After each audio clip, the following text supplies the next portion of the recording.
And to talk about Nigeria and preparedness for flooding, we have our guest joining us via Zoom, Mr. Nnamani Gifts. Good evening, Mr. Nnamani. How you doing? Oh, very well. Thank you for joining us tonight on the show. We're having a conversation on the climate change, flooding, and everything in between. What exactly can we have an overview of how this said climate change affects us and our environment generally? Okay, thank you very much for the opportunity to be here. So, climate change is, as we know, is a global issue right now. At the moment, it's a global crisis, and most of the developed countries, like the Western countries, they are doing their best to enlighten themselves and find strategies to curb the ongoing menace of climate change. But it seems like the underdeveloped countries are caught playing catch up to them, and they are yet to actually realize the seriousness and the severity of the issue on ground. So climate change is a very, very real, it's a real issue. As we see rising water levels all over the world, the glaciers and the Antarctic and the North and South poles, they are quickly melting off and creating an increase in the water levels. And this has led to flooding, widespread flooding all over the world. We see that in many states. We saw that in Florida recently, where countless lives were lost in Florida, a state in the United States, a very developed area, but still they weren't able to escape the consequence of this real issue. All right, so how prepared are we to manage climate change and its effects it may have on us as Nigerians? Well, I would say the Nigeria as a country, with all the issues surrounding Nigeria at the moment, Nigeria is least prepared for the devastating effect of climate change. Nigeria is least prepared. Um, for instance, there was a flooding that happened in Niger State where countless people lost their lives, families were displaced, and the whole place was wiped away by just a single flooding. Well, in developed countries like Florida, we saw alert systems being sent, messages being sent way ahead of time before these situations happened. We saw notifications, we saw people, fire agencies and rescue agencies rushing and coming forward to save lives. And they have lives as a priority in in those most of these countries. So we see them actually prepared to tackle the effects of climate change, which is actually global. But in our country, Nigeria, we see a how would I put it? Should I say a neglect in this particular sector? And another thing is climate has become an economy. The Western society, they always find a way to make problems an opportunity. So they've created opportunities in business from this climate change of an issue. And they have brought up a situation where people can get incentives for solving issues. So what Nigeria needs to do is to set up a system where solutions can be proffered and it becomes economically viable to actually think of the protection and the saving of lives. But in Nigeria at the moment, it is not presently so. I'm sorry to say. So, cases where we have a whole lot going on in our environment due to climate change, there are like health impacts of this on the people, not just on our environment, but the people Yes. also suffer a greater number of it, Correct, a sir. greater part of it. What are some of the health implications that we could encounter in cases of climate change? Well, I've read of studies that indicate that the growing rate of cancer in the society today is as a cause of the climate change and the depletion of our ozone layer by greenhouse gases. And this is actually something that has led to researchers looking for ways to actually, um, will I say, replenish the ozone layer, yeah, by actually mitigating the effects of the climate change. How do they do this? They do this by there's something they call green agriculture. We know agriculture, yeah, but they now discovered green agriculture, a situation where they now plant crops that could actually mitigate the effects of this the gases that just go up, the greenhouse gases that go and deplete the ozone layer. They have found particular crops that are also economically viable. That is, you could also sell them. So they've worked around these ways to actually find ways that are also economically viable to curb climate change. And this is what Nigeria must look into. We must look into finding situations, finding things, finding solutions, innovations. We have to start being innovative. Until this happens, I'm afraid Nigeria is still way, way behind of the Western country in terms of climate change preparedness. They are not prepared at all. Effect of the climate change on Nigeria if care is not taken and we don't look into it, especially from the government, investing into the climate to make sure that it does not become an issue for us in Nigeria. Now, this is not just about the government per se. I would say the private industries, the industries themselves, could actually come up with solutions that will mitigate in case of floodings.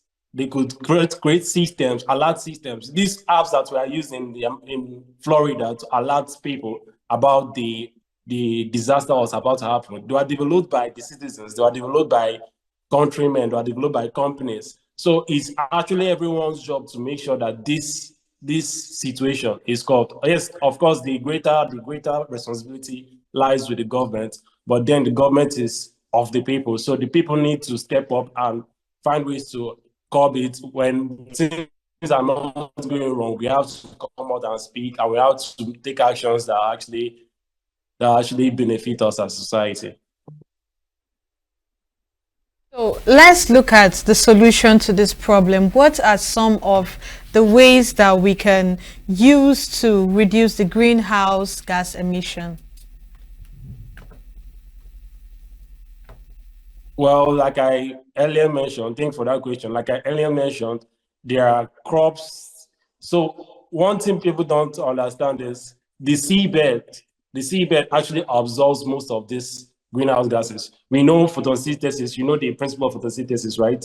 That plants, when there is sunlight, they absorb carbon dioxide, and that actually allows them to develop and to produce the same. But then they absorb carbon dioxide that we produce from industrial activities, from our own respiration. They absorb most of these gases, and then they give out oxygen in return. So those are many of the things that are available for us at the moment. The ocean plays its own part. The ocean acts as an absorber of most of the greenhouse gas, but then the world and Earth, with the rate of industrialization on the Earth today, we see that the Earth cannot keep up, by humans today, we see that the Earth cannot keep up with our industrialization practices. The Earth cannot keep up with it. So it's, as they say, deficit. It's almost like you create a budget and you're supplying money, but then you are spending way much money than your supply, than your earning. So you end up being in debt. So that's what's happening. The Earth is in debt. It actually doesn't have enough to let's say, to take care of the demand that industrialization has put upon it. So what humanity can do at the moment, we can create, like I said, economically viable plans. We need to invest in environmentally friendly technology. We need to invest in technology that's sustainable energy. We need to invest in most of this, and we see the West doing that. But then again, the challenge with that is that to invest in this, we need to come up with a plan, okay? A plan that will make it sustainable, because most countries that are investing in sustainable energy at the moment, they're actually creating way more waste than they're creating more problems than they're solving. but we need to come up with a foolproof plan to actually go through with this. We need to go through with this because climate change is a serious issue. All right. Still looking at the solution to climate change, do you think the government is doing enough to develop and implement the climate policies and regulations to manage the climate change? Like I said earlier, the greater responsibility lies with the government. And presently, the Nigerian government is not doing anything about climate change. Nothing at all. The Nigerian government should, and I say this because I have studied the Western world and I know how they work.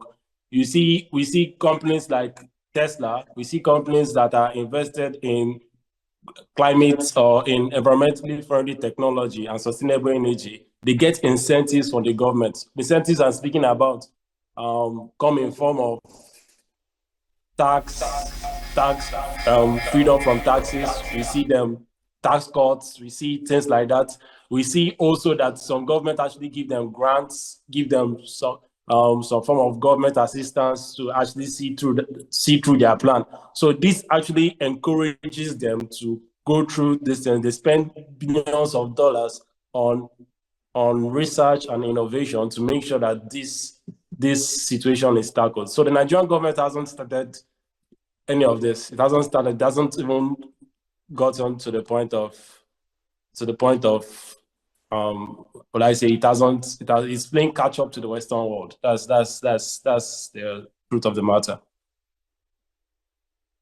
Talked about how the government can come in and mitigate this particular situation on climate change. What can we, the dwellers, the citizens of the country, people that live in its environs, what can we do from our own point, from our own aspect, to help with this particular situation?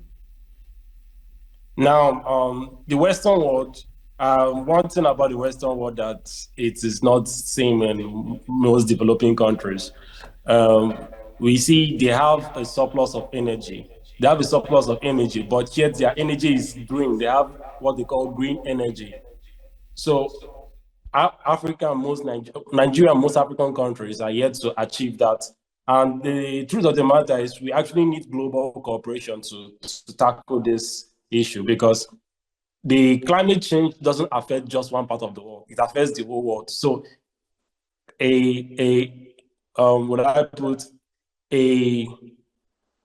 issue in one part of the country, in one part of the world, let's say, for instance, Nigeria is producing most of the greenhouse gases. Nigeria won't be the only country to suffer that. The whole world will suffer that for Nigeria's mistake. So there needs to be global cooperation. Global cooperation in the sense that every country needs to put hands together to make sure that energy creation in the world becomes sustainable. They need to make sure that waste is one thing in particular that actually creates most of the issues of climate change. When we waste energy, when we waste resources, we see landfills, we see garbage, and they just go on incineration sites, we just burn things off, and we just overlook those things. We need to find ways to start actually reducing waste. That's what we have to put. And we can do it in our own small part, but global cooperation is needed to see to it that this is actually done properly. All right, then. Thank you so much, Mr. Nnamani Gift, for joining us on our program for tonight's signature evening. Thank you for your contribution on this particular subject matter. Thank you. Thank you for having me. Thank you. I'm really grateful to be here.